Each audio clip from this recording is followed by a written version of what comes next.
Good afternoon, and today I'm going to be talking about social media and our inherent need to belong as humans. This morning, what made me reflect on this was I looked at one of my posts and I was drawn to how many views that post had, and then I was thinking, what on earth is going on here? There's me, that inherent need to belong, and I'm having that need of affirmation. And there's a danger of that becoming an unhealthy search for validation rather than seeking my validation from God and being content with who I am. Wasn't that long ago I was in town and I saw two girls, must only be about 13 years old, and they were dancing in front of a phone.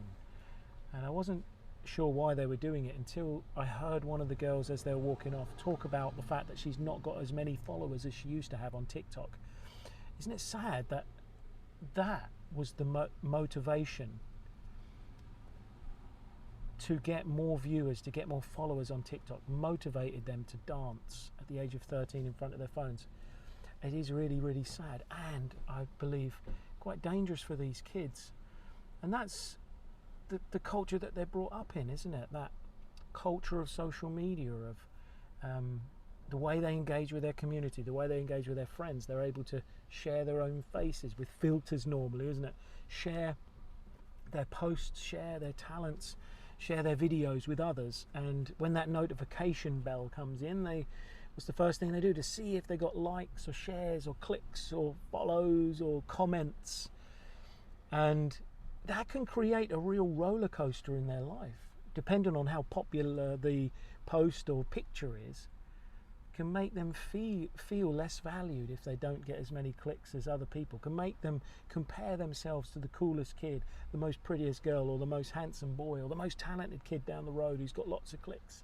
And there's such peer pressure on our kids to be something rather than just be a kid and be happy and content with who they are. And I think really the root of all this is our inherent need to belong. And some of us have grown up in loving families where we've felt like we've belonged, and perhaps we're more stable and we don't look for other avenues in which to get accepted and affirmed. Others may not have felt like they've belonged in their family and look for other ways in which to get their identity, to get that sense of self-worth, to feel more valued. And I was talking to Heather, who's got a PhD in psychology.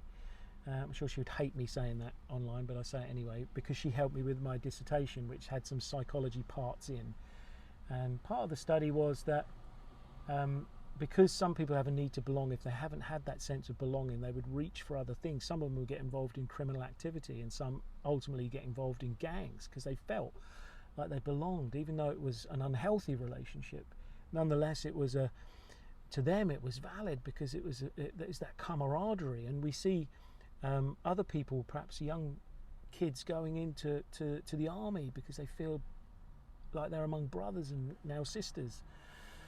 Aren't we thankful really to the church, because Christ died for all, and he brings people of all cultures, of all lives, whether you've had a good upbringing or not. He brings us all together, and now we can feel not only valued by God but value each other and be a part of God's wonderful family. So it's a shame the way our culture enables, or should I say, the kids engage with social media in a sense to identify or give them validation or affirmation and create a sense of identity. So what can we do? I don't have all the answers, should I say. I have some helpful hints. I think we need to educate ourselves. I think we need to educate each other, and certainly we need to educate our children, which means just sitting down with them and talking about it. Saying to them, you don't need to get your identity or validation from likes and clicks and shares and all that stuff. You're loved by me, you're loved by us, you're valued by us, and you're valued by God.